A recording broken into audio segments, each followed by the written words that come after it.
Praise the lord.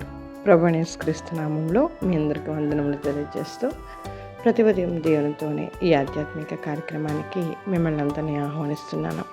దేవుని యొక్క మహాకృపను బట్టి ఆయన రాత్రికాలం అంతా మనల్ని మన కుటుంబాలని కాచి కాపాడి ఇలా ఉదయాన్నే లేచి ఆయన వాక్యాన్ని ధ్యానించుకోవడానికి, ఆయనకు మొరపెట్టడానికి, ఆయనకు ప్రార్థించుకోవడానికి దేవుడు మనకు అనుగ్రహించిన ఈ ఉచితమైన కృపను బట్టి దేవుడికి మహిమ కలుగును గాక. ఈ ఉదయకాలము దేవుడు మనతో మాట్లాడుతున్న శక్తివంతమైన మాట విలాప వాక్యంలో 2వ అధ్యాయము 19వ వచనము. నీవు లేచి రేయి మొదటి జామున మొరపెట్టము, నీళ్లు కుమ్మరించినట్లు ప్రభువు సన్నిధిని నీ హృదయమును కుమ్మరించుము. నీ పసిపిల్లల ప్రాణము కొరకు నీ చేతులను ఆయన తట్టు ఎత్తము. ఆమేన్. దేవుడికి మహిమ కలుగును గాక. నీవు లేచి రేయి మొదటి జామున మొరపెట్టుము, నీళ్లు కుమ్మరించినట్లు ప్రభువు సన్నిధిని నీ హృదయాన్ని కుమ్మరించము. అట్ట అనుభూతి మనందరి జీవితంలో కలుగును గాక. నువ్వు లేచి రేయి మొదటి జామున నీ గురించి, నీ బిడ్డల గురించి, నీ కుటుంబం గురించి, నీ సంఘం గురించి, నీ గ్రామం గురించి, నీ ప్రాంతం గురించి, నీ దేశం గురించి మొరపెట్టవలసిన అవసరము ఎంతైనా ఉన్నది. ఉదయము నువ్వు దేనిని గురించి ఎదుగుతున్నావు? నిద్ర లేవగానే నీ దేవుడి గురించి నువ్వు మొదటగా వెతకాలి. నీళ్లు కుమ్మరించినట్లుగా నీ హృదయాన్ని దేవుని ఎదుట నీవు కుమ్మరిస్తున్నావా?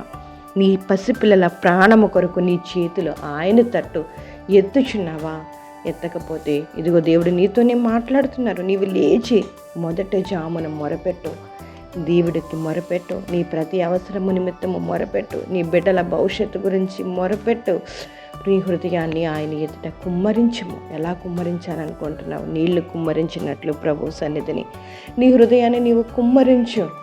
అప్పుడు దేవుడు నీ యొద్దకు వస్తారు. నీవు మొదటగా ఆయన యొద్దకు వచ్చి ఆయన సన్నిధిని వెతికి నీ హృదయాన్ని ఆయన కొరకు తెరిచినట్లయితే నీవు చేస్తున్న ప్రతి విజ్ఞాపనను ఆయన అంగీకరించడానికి, ఆయన చిత్తాన్ని నీ జీవితంలో నెరవేర్చడానికి ఆయన నీ యొద్దకు వస్తారు. హల్లెలూయా.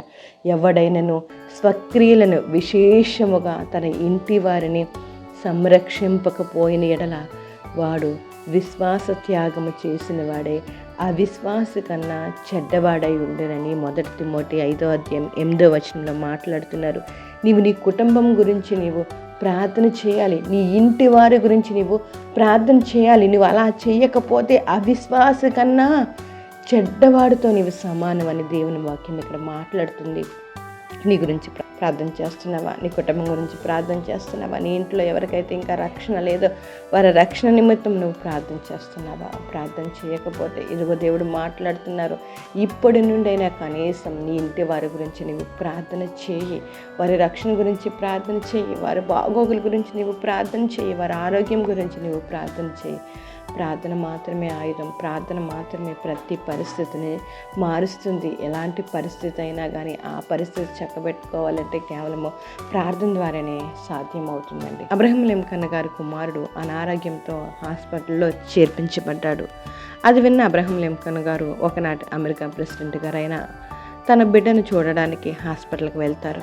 ఎవరు లేకుండా చూచి వెంటనే మోకాళ్ళ మీద పడి, ప్రభువా, ప్రభుత్వ బాధ్యతలో పడి నేను నా కుమారుణ్ణి తండ్రిగా చేయవలసిన న్యాయము చేయలేకపోతున్నాను. నా తప్పును బట్టి నా కుమారుని శిక్షింపగా నన్ను క్షమించు ప్రభువా అని కన్నీళ్లతో ప్రార్థించుచూ ఉండగా ఆ కుమారుని చూచుకునే నర్సు లోనికి వచ్చిన సంగతి అబ్రహాం లింకన్ గమనించలేదట. కానీ అబ్రహాం లింకన్ చేసిన ప్రార్థన విన్న ఆ నర్సు ఆయన తగ్గింపును, తప్పును ఒప్పుకునే తత్వాన్ని చూసి బహు ఆశ్చర్యపడిందంట. అబ్రహాం లింకన్ గారు అమెరికా దేశానికి ప్రెసిడెంట్గా బహు బిజీగా ఉంటూ తన బిడ్డలకి మంచి తండ్రిగా లేదా ఆశించిన వంటి తండ్రిగా ఉండలేకపోతున్నారని ఆయన పశ్చాత్తాపడుతున్నారంట. ప్రియ తండ్రి, నీవు కూడా నీ బిడ్డలకు మాదిరికరమైన ప్రేమను కనపరిచే తండ్రిగా ఉన్నావా? వారితో సమయాన్ని గడుపుతూ, వారి బాగోగులు చూస్తూ, వారి కొరకు ప్రార్థిస్తూ, వారికి సరైన సమయంలో సరైన సలహాలు ఇస్తూ, వారి మంచి ప్రవర్తన కలిగి సరైన మార్గంలో నడుచుకున్నట్టుకు నీవు నీ బిడ్డలు ఆశిస్తున్న వంటి మంచి తండ్రివేనా? లేక ఉద్యోగంలో పడి, సంపాదనలో పడి, ప్రయత్నాల్లో పడి, ప్రయాణాల్లో పడి, పరిచర్యల్లో పడి నీవు తండ్రిగా జీవించవలసిన రీతిగా జీవించక, ప్రేమను పంచవలసినంతగా ప్రేమింపక, వారితో గడపవలసినంత సమయమును గడపక నిర్లక్ష్యం చేయుచున్నావా? నేడు అబ్రహాం లింకన్ వలె నిన్ను నీవు తగ్గించుకొని నీ తప్పు తెలుసుకుని మనస్ఫూర్తిగా పశ్చాత్తాపడి ఇక నుండైనా ఒక బాధ్యత గల తల్లిగా, తండ్రిగా, ప్రార్థించే తల్లిగా, ప్రార్థించే తండ్రిగా, ప్రేమించే తల్లిగా, ప్రేమించే తండ్రిగా, పట్టించుకునే తండ్రిగా, మాదిరికరమైన తల్లిదండ్రులుగా మిమ్మల్ని మీరు కనపరుచుకోండి. లేని ఎడల చేతులు కాలిపోయిన తర్వాత ఆకులు పట్టుకోవడం వల్ల ప్రయోజనం ఏమీ ఉండదు కదా.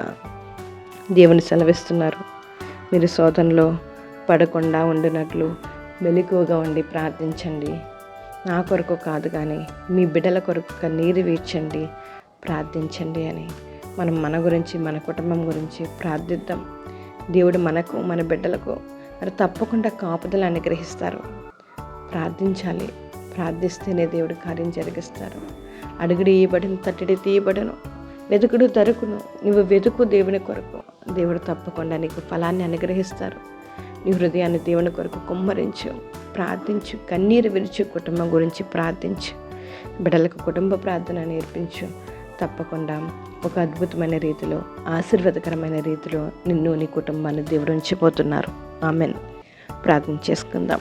జీవం కలిగిన దేవా, నీ కొందనాలు స్తోత్రాలయ్యా. ఈ ఉదయకాలమే మీరు మాట్లాడారు. నీవు లేచి రేయి మొదటి జామున మొరపెట్టము, నీ బిడ్డల గురించి నీ చేతులను పైకెత్తము, ప్రార్థించము అని తండ్రి ప్రార్థించుచున్నామయ్యా. మా బిడ్డలను జ్ఞాపకం చేసుకోండి ప్రభా. పశు హృదయాలు తండ్రి, ప్రసి బిడ్డలను జ్ఞాపకం చేసుకోండి.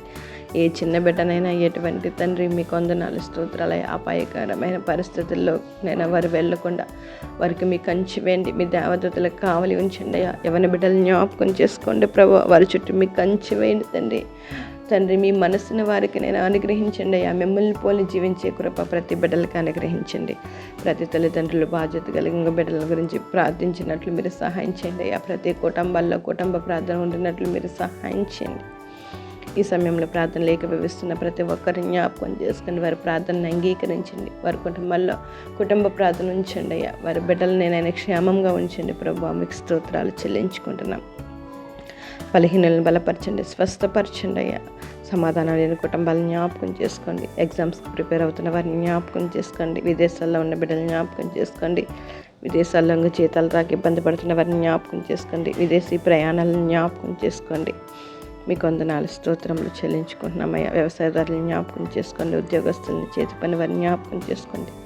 ఈరోజు ప్రయాణాలు చేస్తున్న ప్రతి ప్రయాణాన్ని జ్ఞాపకం చేసుకోండి అయ్యా. ఈరోజు పుట్టినరోజులు, పెళ్లి రోజులు జరిపించుకుంటున్న బిడ్డలకి మీ దయా కిరీటం ధరింపచేసి ఉన్నందుకు మీ కృతజ్ఞతాస్తుతులు చెల్లించుకుంటున్నాం తండ్రి. ఇకను కూడా నేను మీ మీద వారు పరిపూర్ణంగా ఆధారపడినట్లు మీరు సహాయం చేయండి. ప్రతి ఒక్కరికి కావలసిన కాపుదల, కృప, ఆరోగ్యం, ఆయుష్ను దయచేయండి. ప్రతి ముఖ్యంగా మేమందరం మీకు లోబడి జీవించినట్లు మీరు సహాయం చేయండి. ఏది నిజమైనదో, ఏది సత్యమైనదో, ఏది అనుకూలమైనదో, ఏది ఉత్తమమైనదో మేము తెలుసుకుని దాని గుండా ప్రయాణించినట్లు మీరు సహాయం చేయండి అయ్యా. మా ప్రతి ప్రయత్నంలో మీరు మాకు తోడుగా ఉండండి. మా నోటి మాటలో హృదయ జ్ఞానం మీకు అంగీకారంగా ఉండినట్లు మీరు సహాయం చేయండి. ఇవే కూర్చామని ఇదిగోనైనా ప్రార్థనతోనైనా మేము మొరపెడుతుండగా ఈరోజు అంతట్లో మీ కాపుదలను అనుగ్రహించి ఎటువంటి చెడు మార్గాల్లోనైనా మేము తండ్రి స్తోత్రమునైనా మేము చేరకుండినట్లు మా హృదయంలోని తండ్రినైనా మీ వైపు కుమ్మరించినట్లు మీరే సహాయం చేస్తారని, వ్యర్థమైన వాటిని మాకు దూరంగా ఉంచండి ప్రభా. చెడు మాటలను మాకు దూరంగా ఉంచండి. అబద్ధములను మాకు దూరంగా ఉంచండి. ఎల్లప్పుడూ మీకు ఇష్టమైన బిడ్డలుగా మీ కృపలో మేము వర్ధిల్లినట్లు మీరు మాకు సహాయం చేస్తారని, సమస్త గంట మహిమ ప్రభావాలు మీరు పొందుకుంటారని ప్రభునేస్తు నామంలో అడిగి వేడుకుంటున్నాం మా పరమ తండ్రి. ఆమెన్. Praise the Lord. అందరికీ వందనములు. దేవుడు మిమ్మల్ని దీవించి ఆశీర్వదించును గాక. God bless you all.